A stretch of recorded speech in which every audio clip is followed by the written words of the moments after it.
Salam bola. Tribuners, kita kembali dalam program Omong Kosong Bola. Omong kosong yang tidak benar-benar kosong karena bola itu bundar. Kita kembali berbincang tentang serunya, asiknya kejuaraan Piala Dunia kelompok umur 17 atau Piala Dunia U17 di Indonesia yang sudah menyelesaikan babak penyisihan. Kita sudah disuguhi pertandingan-pertandingan yang menarik. Bahkan saya mendengar beberapa komentar dari pengamat sepak bola, juga dari para penggemar, bahwa kejuaraan dunia U17 ini kok tidak ubahnya hampir sama dengan kejuaraan kelompok umur yang lebih di atasnya. Bahkan ya keseruannya mirip-mirip Piala Dunia Senior. Itu kesan ya, karena penampilan tim-tim ya, terutama dari negara-negara yang dengan tradisi sepak bola sangat kuat, itu luar biasa. Anak-anak remaja yang berumur masih ada yang 15, 16, paling tinggi 17 tahun, persis ya, itu tampil luar biasa. Ya, mereka mempertontonkan kemampuan mereka dalam mengolah kulit bundar. Dan dari kejuaraan ini kita melihat satu hal yang menarik ya Tribuners, bahwa kalau seorang pemain itu memang dibina sejak usia dini, memang skill, kemampuan dasar dia akan sangat bagus. Itu sudah terlihat selama kejuaraan Piala Dunia U17 di Indonesia ini. Nah, saya akan membahas sedikit bagaimana kinerja dari tim-tim peserta selama babak penyisihan. Tribuners, saya kira terutama Anda yang penggemar sepak bola pun Anda sudah tahu bagaimana penampilan dari tim-tim unggulan, tim-tim favorit di kejuaraan Piala Dunia U17 ini. Secara umum memang tim-tim yang difavoritkan, diunggulkan itu tampil luar biasa bagus. Tetapi ada juga yang sangat mengejutkan, ya, mengejutkan baik dan mengejutkan kurang menyenangkan. Saya mulai dulu dari hal yang mengejutkan kurang bagus. Raja Asia atau Raja Sepak Bola Asia, Korea Selatan ya, itu bahkan itu satu di antara tim yang tampil kurang meyakinkan selama babak penyisihan Piala Dunia U17 ini. Korea Selatan tidak sebagaimana Korea Selatan senior yang tampil luar biasa, biasanya selalu menjadi ancaman untuk tim-tim Eropa dan Amerika Selatan. Ya, itu tim yang sangat melempem dari Asia. Tapi ada juga dari Asia yang luar biasa, yaitu penampilan tim nasional Iran. Ya, Iran itu, Tribuners, mereka mengalahkan Brasil pada laga perdana. Jadi Brasil sebagai juara pertahanan yang tampil dominan, sudah unggul 2-0, bahkan ya di atas kertas sudah dipikirlah ini Brasil akan menang. Ternyata Iran bisa membalikkan keadaan dan mereka menang dengan skor 3-2. Memang Brasil kemudian juga lolos ke babak sama-sama lolos ke babak 16 besar. Tetapi kejutan yang dilakukan oleh Iran itu menunjukkan bahwa ya tim-tim Asia pun bisa berkompetisi, bisa berbicara banyak di Piala Dunia U17. Nah, secara umum kinerja tim yang apik ya selama babak penyisihan adalah sebagai berikut ya. Pertama tentu Spanyol ya. Spanyol itu dia juara grup B dengan poin 7. Ya, penampilan Spanyol itu luar biasa, anak-anak muda Spanyol. Sangat menghibur dengan gaya tiki taka mereka. Kemudian masih di grup ini juga tim dari Afrika ya, Mali itu tampil elegan. Luar biasa ya, mereka mengakhiri grup dengan poin 6. Lalu di grup C Inggris tampil luar biasa, walaupun pada pertandingan terakhir ya mereka kalah melawan Brasil. Tetapi kekalahan 2-1 itu tidak mengubah komposisi Inggris ya, tim 3 singa tetap menjadi juara grup. Ya. Kemudian Brasil sendiri setelah mereka kalah pada laga pertahanan melawan Iran, mereka bangkit ya, bahkan terakhir mereka menang atas Inggris. Kemudian Argentina. Tim muda Argentina juga tampil luar biasa ya di grup D. Dan grup D ini persaingan itu sangat ketat ya.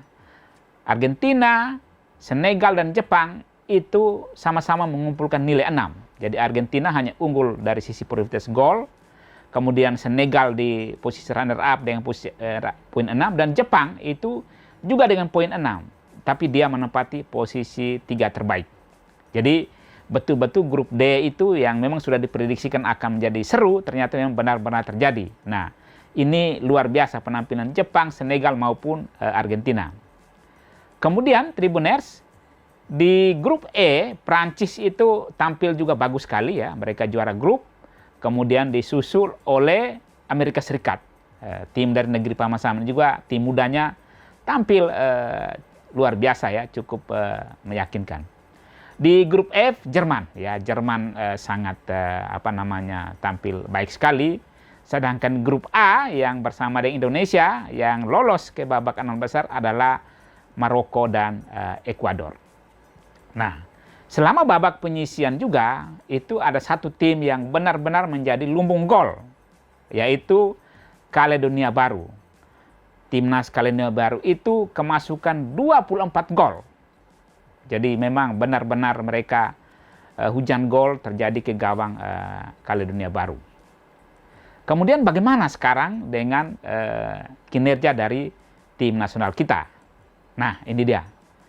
Tribuners, saya harus katakan bahwa apa yang telah diberikan oleh Garuda Muda kita, anak-anak asuhan Bima Sakti itu luar biasa loh. Kita ini tim debutan, kita sangat tidak diperhitungkan ya di grup A. Ternyata mereka tampil cukup meyakinkan.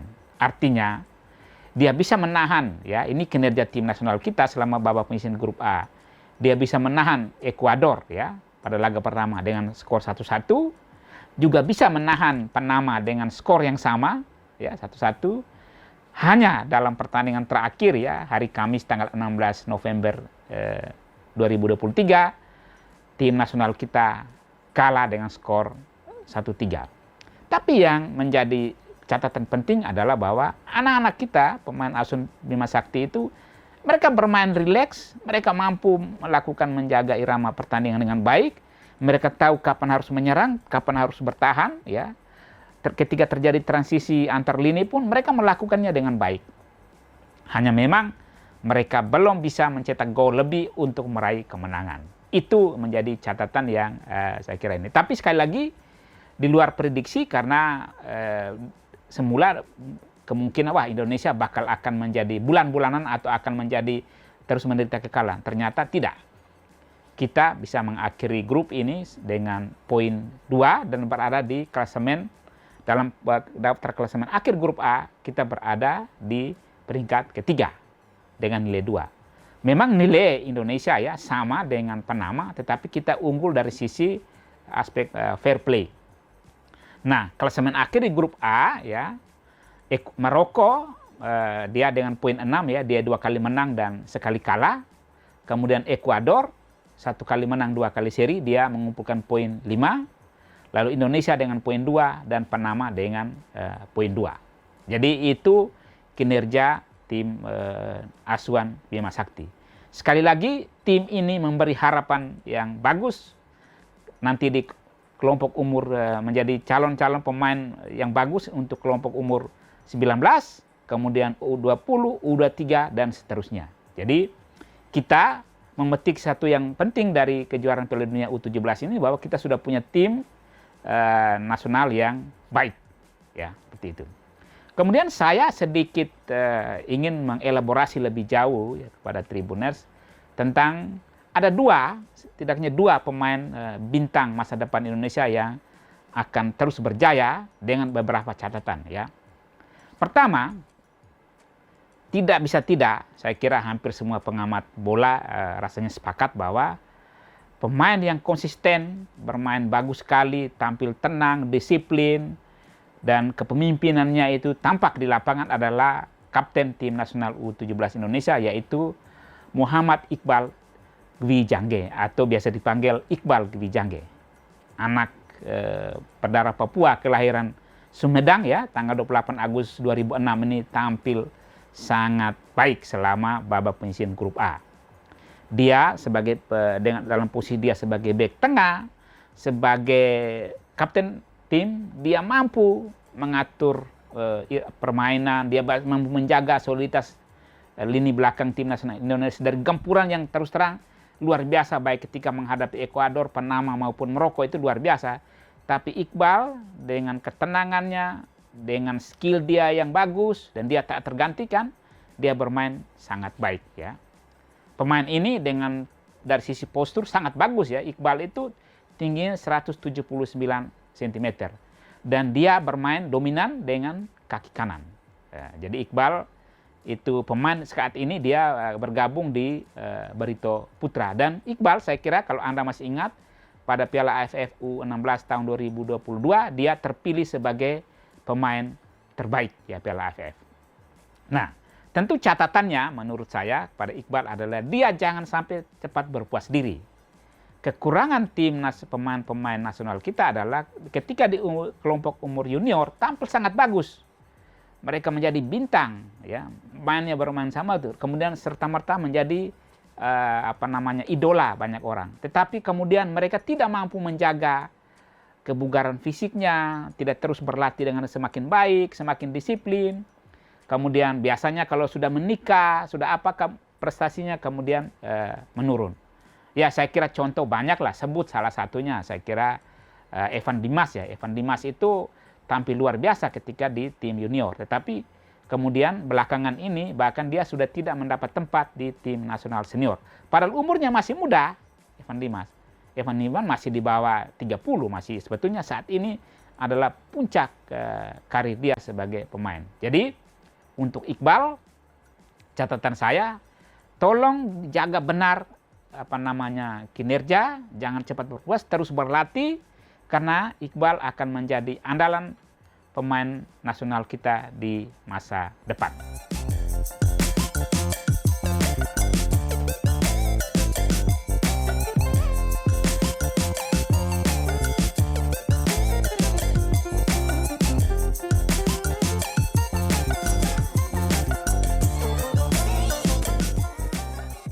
Kemudian Tribuners, pemain kedua yang menurut catatan saya dari 21 pemain ini yang sangat menonjol selama Piala Dunia U17 ini di babak penyisihan grup A ya, adalah siapa lagi kalau sang pencetak 2 gol ya, Arkan Kaka Putra Purwanto, pemain Persis Solo yang lebih akrab ya disapa dengan Arkan Kaka ya. Arkan luar biasa. Dialah yang mencetak 2 gol ya ke gawang Ekuador dan Panama. Nah, pemain ini usianya baru 16 tahun Tribuners. Dia kelahiran Blitar, Jawa Timur pada tanggal 2 September 2007 ya. Dengan tinggi badan 168 cm dan kemungkinan akan lebih tinggi lagi karena dia baru 16 tahun. Arkan memang seorang striker yang sangat ideal dari sisi postur, dari sisi feeling dia, dari sisi penempatan posisi dia dalam pertandingan tim nasional U17 selama ini, yang saya lihat bahwa dia luar biasa. Dia dalam 2 gol yang dia cetak itu, dia mendapatkan sekali peluang dan itu mencetak gol. Ya, ini memang sebuah syarat yang sangat penting untuk seorang penyerang. Ya, nama-nama besar dunia seperti Marco van Basten, Filippo Inzaghi, itu pemain depan yang mereka itu sungguh tahu menempatkan posisinya. Peluang mungkin tidak banyak, tapi sekali mendapat peluang, dia bisa langsung mengkonversi menjadi gol. Dan itu ada dalam diri Arkan Kaka Putra. Nah, untuk Arkan ya, saya kira memang sama seperti Muhammad Iqbal tadi catatannya. Semoga dia terus menjaga performa ini semakin baik. Di Persis Solo dia terus dibina, entah nanti juga dia mungkin pindah klub, tetapi jangan sampai layu sebelum berkembang. Usianya masih muda, dia nanti masih akan bisa tetap bermain di U19, kemudian U20, U23, dan yang paling penting adalah, saya kira sama-sama penting, tapi nanti menjadi pilar tim nasional senior dalam waktu 1 atau 2 tahun yang akan datang. Jadi Arkan ya, saya kira Anda juga tentu mengikuti perkembangannya, penampilan dia yang luar biasa di Piala Dunia U17 ini, itu sudah mendapat lirikan ya dari ada beberapa klub antara lain dari Eropa ya, dari Norwegia itu tertarik.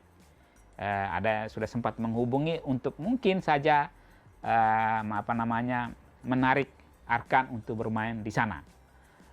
Tentu ini sesuatu hal yang menarik peluangnya.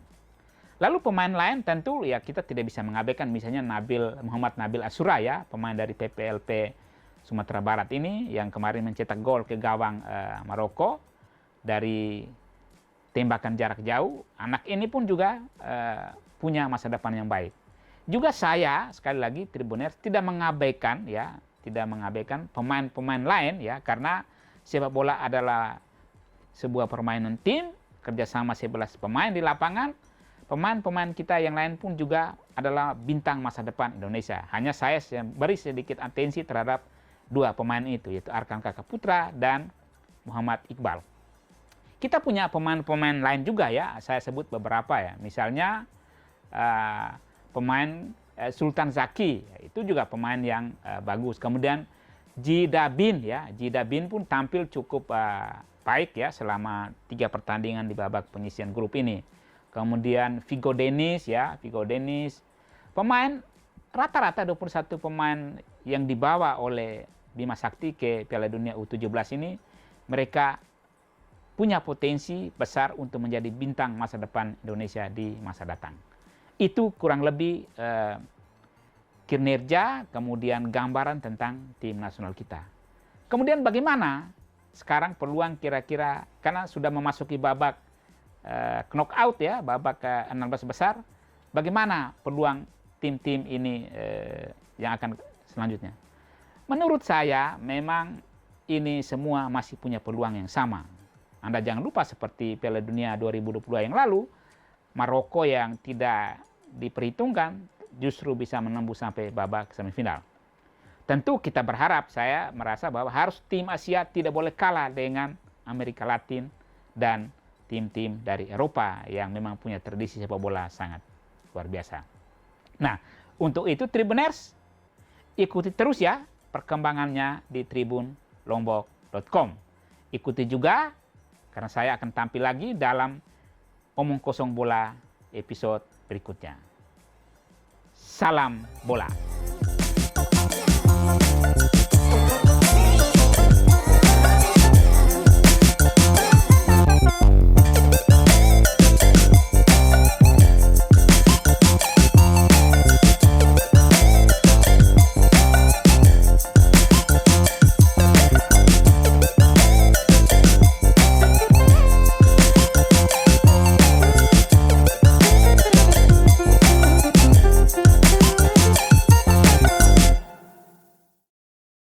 Download Tribun X sekarang, menghadirkan lokal menjadi Indonesia.